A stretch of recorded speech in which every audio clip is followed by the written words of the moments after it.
Good morning. I'd like to bring you on a ride with Archie and I today.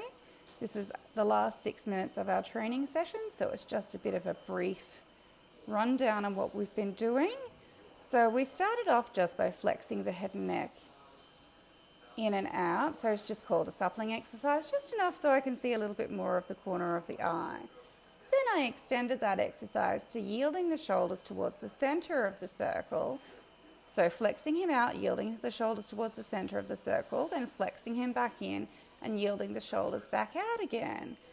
So it's just a little bit of an extension on the suppling exercise, which I then took through into riding some quarters out on the circle.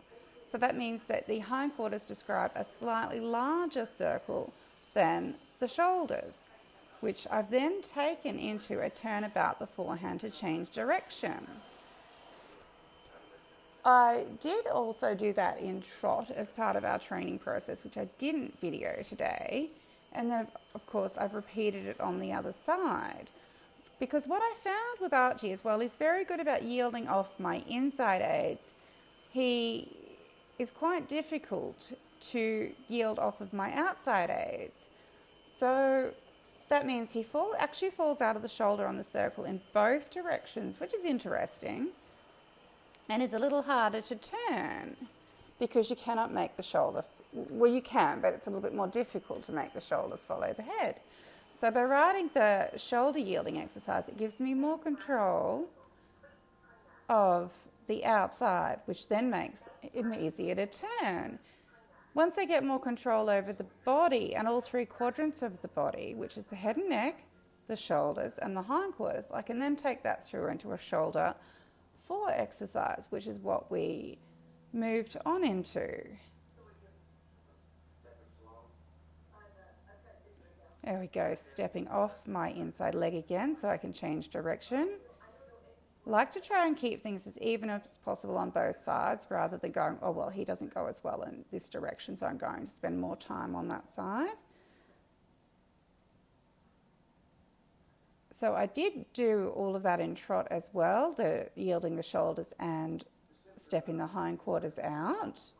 Just didn't get it on video. So then I'm establishing trot, and he is getting tired, so he is wanting to fall on the forehand more. Because he's wanting to fall on the forehand more, that's why he's unsteady in the contact at times. So I have to keep half halting and trying to shift the weight back. I don't think he's done any shoulder 4 or shoulder in before, so this is his first attempt at that. I did do an attempt in walk on Thursday.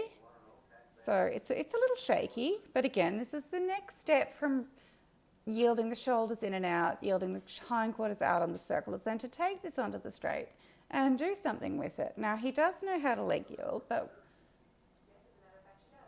and he did that a little bit better today, but definitely is more comfortable leg yielding to the track than away from the track, which is, again, about him becoming more accepting of the outside aids, which carries through into your shoulder in as well. So with your shoulder in, I'm asking him to go on 3 tracks, bend around my inside leg, ride the shoulders onto an inside track. So he's on I'm only going for shoulder 4, so he's on about I'm trying to get about a 30-degree angle from the track, and have him staying in my outside rein, which he struggled with. So you'll see start to fall on the inside shoulder, flex to the outside. I have to correct him.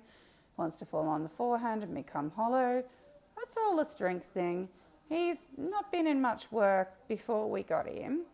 And this is my second ride, and Courtney's had 2 rides, and we've had 2 sessions in the long reins as well. We didn't long rein him yesterday. We just gave him a light ride because the heat was astronomical and the humidity. But this is where it carries through from putting a horse on the long reins to working it under saddle. So we don't just spend hours long reining them or sending them around the arena or lunging them in circles. We're doing this for a purpose by putting them on the Kula Lunge, getting them to work in a frame, getting them to carry themselves in an uphill frame and work straight, so that then carries through to under saddle.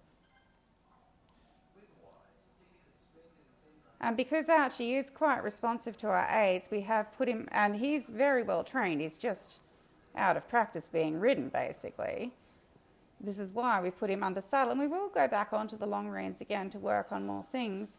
So it's just a process of moving forward and back with your training, not just going, right, I've hit this goal now, so that's it, I'm not going to go back on the long reins. So you can see he's actually a little bit softer and more balanced going to the left than the right, which could also have something to do with the fact that he does buck when you canter to the right, but he only bucks when you canter to the right. So rather than addressing that ourselves, we are waiting for our horsey chiropractor, who's also a vet, to come and assess him, see if there's something chiropractic going on, get his teeth checked.